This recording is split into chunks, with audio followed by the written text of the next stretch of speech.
MBBS course medical కాలేజీలో admission కోసం join అయ్యేటువంటి టెస్ట్ ఏదైతే neat national eligibility entrance test అనే ద్వారా ఇది కామన్గా ఆల్ ఇండియా మెడికల్ కాలేజ్ అన్నిటికి కలిపి ఒక టెస్ట్ 2015 నుంచి ఇది జరుగుతూ ఉన్నది. గతంలో ఎట్లా ఉండాలంటే ఏ రాష్ట్రానికి సంబంధించిన మెడికల్ కాలేజీల యొక్క ఎంట్రన్స్ ఆ రాష్ట్రంలోనే జరుగుతూ ఉండేది.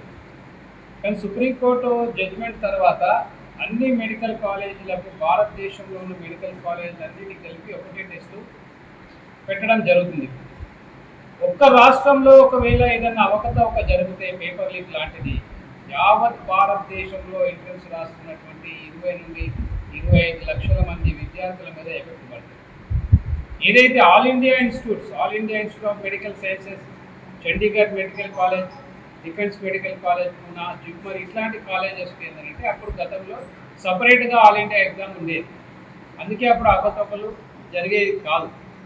ఇప్పుడు ఉన్నటువంటి సిస్టమ్ వల్ల దక్షిణ భారతదేశంలో ఉన్నటువంటి విద్యార్థులకు, తెలంగాణ విద్యార్థులకు, ఏపీ, కర్ణాటక, తమిళనాడు వీళ్ళు నార్త్ ఇండియా కాలేజీలలో జాయిన్ కావడానికి వీళ్ళు ఇష్టపడడం లేదు. అట్లయిందంటే సౌత్ ఇండియాకు సంబంధించినటువంటి విద్యార్థులు, తెలంగాణకు సంబంధించిన విద్యార్థుల యొక్క సంఖ్య అనేటువంటిది పడిపోతూ ఉన్నది.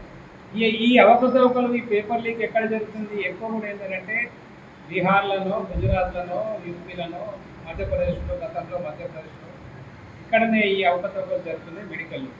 అయితే ఇంజనీరింగ్ లోపల పాత పద్ధతి జరుగుతుంది. ఇంజనీరింగ్ లోపల ఏంటంటే లోకల్ ఇంజనీరింగ్ కాలేజీలకు ఎంసెట్ అనేటువంటి విధానం ఉన్నది. NIT national institute of technology గతంలో ఆర్ఈసీ అనేదానికి ఏదైతే జేఈ మెయిన్స్, ఈ జేఈ మెయిన్స్లో క్వాలిఫై అయిన వాళ్ళకే మళ్ళీ జేఈ అడ్వాన్స్డ్ అంటే ఐఐటీల లోపల అడ్మిషన్ కోసం జరుగుతుంది. అంటే అక్కడ ఇంజనీరింగ్ లోపల 90% అక్కడ అవకతవకలు జరిగేటువంటి అవకాశం లేదు. కొన్ని అక్కడ ఏదో వేరే విధంగా జరుగుతుంది అంటున్నారు. పేపర్ లీక్ కూడా అక్కడ ఎక్కువ ఆస్కారం లేదు ఇంజనీరింగ్ లోపల. మెడికల్లో ఎందుకు జరుగుతుందంటే మెడికల్ లోపల వందల వేల కోట్ల రూపాయల మెడికల్ బిజినెస్, మెడికల్ కాలేజీలు, కార్పొరేట్ హాస్పిటల్స్ ఎక్కువ కాబట్టి ప్రత్యేకంగా వీళ్ళు డాక్టర్లు కావాలి అనేటువంటి. అయితే చాలా యువతను ఎట్లా డైవర్ట్ చేస్తున్నారంటే ఈ ఎస్సీ ఎస్టీ బీసీ రిజర్వేషన్లతో ఏదో జరుగుతుందని అటు డైవర్ట్ చేసి ఇటు పేపర్ లీక్ చేసి ఇటు ఈ రకంగా ఏమంటుందంటే ఏ రాష్ట్రానికి ఆ రాష్ట్రానికి బాగుంటుంది అనే దాని మీద తెలంగాణ రాష్ట్ర ప్రభుత్వం ఆలోచించాలని చెప్పి నేను కోరుతాను. నిన్నగాక మొన్న కరీంనగర్ లోపల కాళేశ్వరం ప్రాజెక్టును కాపాడుకుందామని చెప్పి ఏదో ఫౌండేషన్ తరఫున ఇక్కడ మీటింగ్ పెట్టి కాళేశ్వరం ప్రాజెక్టును ఎట్లా కాపాడుకుంటారు? రిపేర్ చేస్తారు. రిపేర్ చేస్తే మాత్రం ఏముంది? ఇప్పుడు ఇంటర్నేషనల్ స్థాయిలో ఫేమస్ అయినటువంటి ఒక రిటైర్డ్ చీఫ్ ఇంజనీర్ భిక్షం, రిటైర్డ్ చీఫ్ ఇంజనీర్ లక్ష్మీనారాయణ, అంతర్జాతీయ పర్యావరణవేత్త కుమారస్వామి వీళ్ళు ఎప్పుడు కాళేశ్వరం గురించి, మేడిగడ్డ, అన్నారం, సుందెల గురించి ఆ వాటర్ను లిఫ్ట్ చేసి కాదు శ్రీపాద ఎల్లపల్లిలో వస్తే కరెంటు బిల్లే 10,000 కోట్లు అవుతుందని చెప్పేసి 10,000 కోట్ల రూపాయలు మెయింటెనెన్స్ అవుతుంది. అంటే ప్రతి సంవత్సరం ఒక 20,000 కోట్ల రూపాయలు ఖర్చు అయిపోతుంది. అట్లా ఫీజబుల్ కాదు అనేటువంటి చెప్పి ఎక్కడైనా మరి టీఆర్ఎస్ గవర్నమెంట్ మరి వాళ్ళతో మీరు చర్చలు చేస్తారా? ఎప్పుడు చర్చలు చేయలేదు. ఇకపోతే ఇప్పుడు మండుతున్నటువంటి సమస్య ఏంటి? ఒక పార్టీ నుంచి గెలిచినటువంటి ఎమ్మెల్యే ఇంకో పార్టీలకు పోవద్దు. కాబట్టి కరెక్టే అది.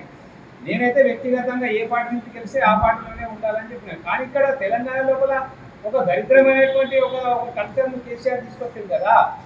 2014లో తెలుగుదేశం ఎమ్మెల్యేలు మొత్తం టీఆర్ఎస్లో చేసుకున్నారు.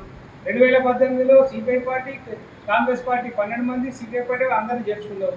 సో కేసీఆర్ ఏం నేర్పించింది? ఇక్కడ ఏమన్నా అధికారంలో ఉండాలి, పైసలు సంపాదించాలి, అహంకారాన్ని ప్రదర్శించాలి, ఎదుటి వాళ్ళని అవమానం చేయాలి. ఇక్కడ మొత్తం నువ్వు అలవాటు చేసి పెట్టినావు. అలవాటు చేసి పెట్టిన తర్వాత ఇక తెలంగాణలో ఎక్కడ మారుతుంది? ఇప్పుడు మారమంటే.